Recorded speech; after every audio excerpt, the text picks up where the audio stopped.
California विश्वविद्यालय के मनोविशेषज्ञ ई Brunswick ने systematic and representative design of psychological experiments में पहले पहल इस चीज का विवरण प्रस्तुत किया। उनके अनुसार प्राकृतिक वातावरण की अच्छाई बुराई हमारे व्यवहार को बहुत हद तक प्रभावित करती है। किसी न किसी रूप में सभी इससे प्रभावित होते हैं, भले कुछ कम हो और कुछ ज्यादा। पिछले दिनों मनुष्य ने विकास की दौड़ में प्रकृति के साथ बड़ी नोच खसोट की है। इस तरह के बर्ताव ने समूचे पर्यावरण को चरमरा दिया है। W. के इस्ट्स ने social ecology and human behaviour में इसके प्रभावों की चर्चा करते हुए कहा कि इससे मनुष्य की मानसिकता विकृत हुई है, जिसके परिणाम हिंसा, अपराध, विघटन आदि के रूप में दिखाई पड़ रहे हैं। विकसित अथवा विकासशील देशों में जहां भी वातावरण गड़बड़ाया है, किया गया अध्ययन उपर्युक्त बात को सही साबित करता है। अमेरिका को दुनिया का सबसे अधिक विकसित देश माना जाता है। यहाँ के न्यूयॉर्क, वाशिंगटन, न्यूजर्सी जैसे बड़े शहरों के साथ करने भी ध्वनि प्रदूषण, वायु प्रदूषण आदि से प्रसिद्ध है। यहाँ का अध्ययन करके अपराध मनोविज्ञानियों ने एक ब्यौरा प्रस्तुत किया है। इसके अनुसार हर 5वें सेकंड में एक डकैती होती है। हर 6वें मिनट में किसी नारी के साथ बलात्कार की घटना होती है। हर 25वें मिनट में एक हत्या हो जाती है। हर 38वें सेकंड में एक व्यक्ति पर प्राणघातक हमला होता है। हर 3 सेकंड में एक आर्थिक गड़बड़ी का अपराध दर्ज हो जाता है। हर 10वें सेकंड में सेंधमारी होती है, जबकि औसत अमरीकी की आय $20,000 से अधिक है। हर 4थे सेकंड में तस्करी का एक मामला दर्ज होता है। हर 26वें सेकंड में एक मोटर गाड़ी चोरी हो जाती है। यही नहीं, सर्वेक्षणकर्ताओं के अनुसार वहां के मैनहट्टन क्षेत्र में स्थिति यहां तक है कि कुछ सड़कों में रात 7 बजे के बाद निकलना बाहरी व्यक्ति के लिए जान हथेली पर ले निकलने जैसा है। ये स्थिति सबके लिए समान है, चाहे वे विदेशी हो अथवा अमरीकी।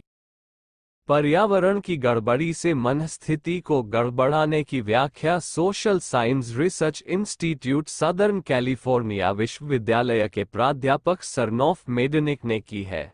उनके अनुसार वातावरण की विकृति मन के चेतन स्तर पर तनाव पैदा करती है, साथ ही अवचेतन स्तर के पार्श्विक संस्कारों को उद्दीपित भी करती है। तदनुरूप ही दुर्भावनाएं, दुर्विचार पनपते हैं। इसकी प्रक्रिया बतलाते हुए ऑक्सफोर्ड विश्वविद्यालय के प्राध्यापक डॉक्टर जे यंग का प्रोग्राम्स ऑफ द ब्रेन ग्रंथ में कहना है कि पशु संस्कारों का उभार चेतन मन पर प्रतिक्रिया करता है।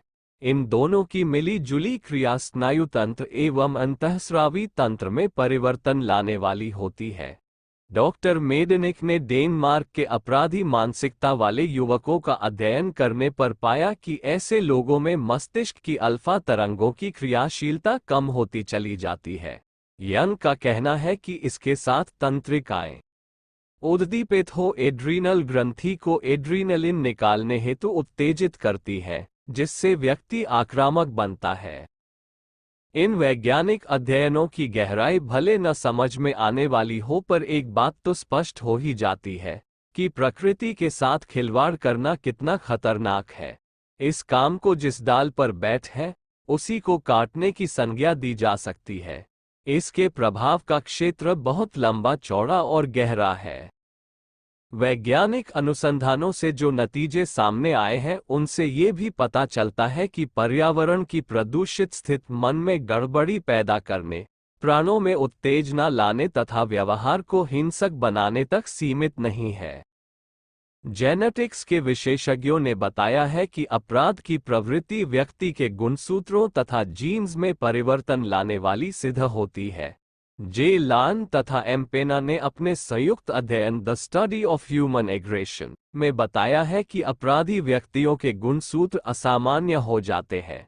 यह असामान्यता एक अतिरिक्त वाई गुणसूत्र के रूप में दिखाई देती है। इससे लिपटे जीन्स अपराध का संदेश एक पीढ़ी से दूसरी पीढ़ी तक पहुंचाने वाले होते हैं। संभव है अपराधी के लड़के में अपराध प्रवृत्ति ना दिखाई दे, पर इसका कारण यह नहीं है कि उसमें ये जीन्स नहीं पहुंचे। अपराधी व्यवहार के दिखाई न देने का कारण इन जीन्स का अप्रभावी होना है, जो आनुवंशिकी के नियमानुसार किसी भी अगली पीढ़ी में अपने गुण धर्म को प्रकट कर सकते हैं। कितना गहरा है वातावरण का हमारे ऊपर प्रभाव।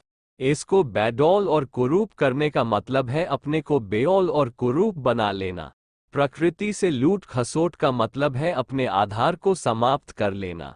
मनुष्य जाति के वर्तमान क्रियाकलापों को सरल ढंग से समझाते हुए विख्यात दार्शनिक बेर्ट्रैंड रसेल का impact of science on society में कहना है कि हम एक ऐसे जीवन प्रवाह के बीच है जिसका साधन है मानवीय दक्षता और साध्य है मानवीय मूर्खता। अगर मूर्खता ही लक्ष्य हो तो उसको पाने के लिए उठाया गया हर कदम बुराई की ओर ले जाता है।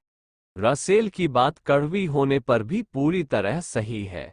विकसित बनने के फेर में सही गलत का अंतर मिटा दिया है। ऐसी दशा में परिणाम बुरे हो तो अस्वाभाविक नहीं है। बिगड़ी हुई स्थिति को बनाने के लिए जरूरी है उल्टे को सीधा करना। प्रकृति सीधी सौम्य गाय भी है और रुष्ट सिंगनी भी।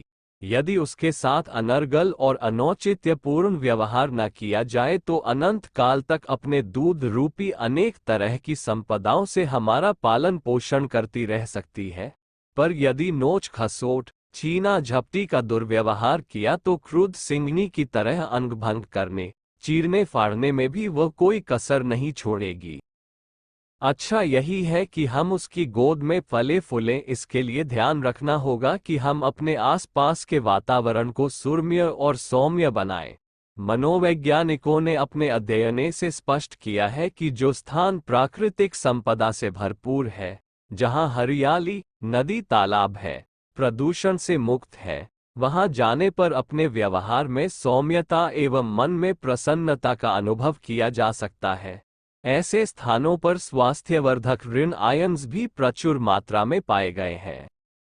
इससे सिद्ध होता है कि यदि प्रकृति को संरक्षण दिया जाए तो वह हमें भी संरक्षण प्रदान करेगी।